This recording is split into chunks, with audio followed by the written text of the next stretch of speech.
There's new trial data from Pfizer, and it shows its COVID-19 vaccine is still offering protection for adults 6 months after the second dose.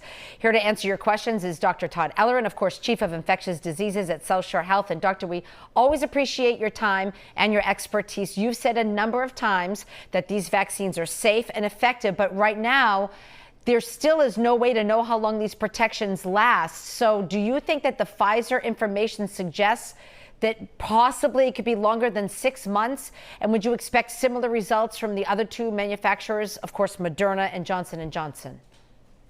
I do, Maria. I think this is really encouraging. I mean, we know with the Pfizer vaccine, their data shows at least 6 months of effectiveness. Remember, over this 6-month period, there were 927 cases of COVID-19. Only 77 of them were in the vaccine group.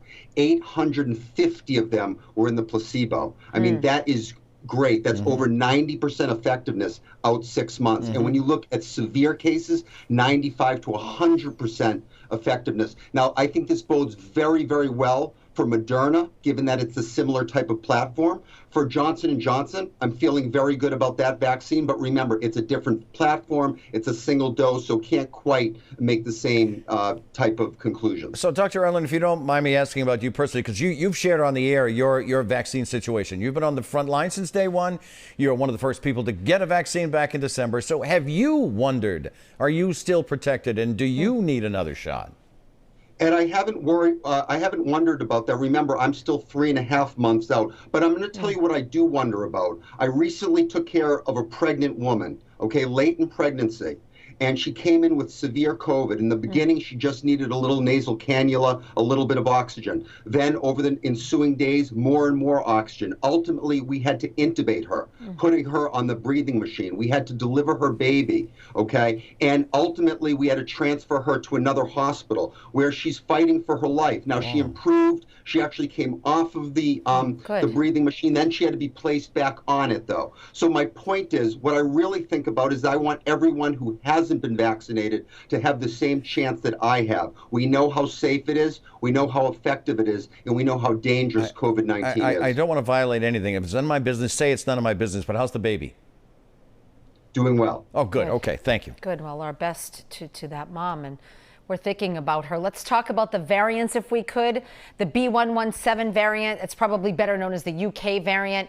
That's been identified now in 49 states. A prominent epidemiologist says another surge is no longer a matter of if, but when. He thinks states should forget about second shots right now, start getting first doses into more people. What's your feeling on that?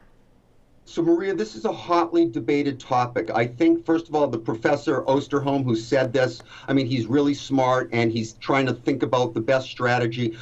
I think what's important is it is working in other countries. This spacing out does seem to be working in the United Kingdom. I do think spacing the second dose out more and getting more doses, more first doses in probably makes sense. Maybe something like a 6-week change, since we're right now between 3 and 4 weeks. 6 weeks would not be a real big stretch. It would allow more doses to go in. But at the same point, I think the most important thing, we need to have a singular message. So we need the NIH and the CDC, the FDA, they would all have to be on board. So we really have to say, what do they think about this? Dr. Ellerin, thank you for your time. It's always great to have you. Thank you, Doctor. Stay well, be well. Thank you.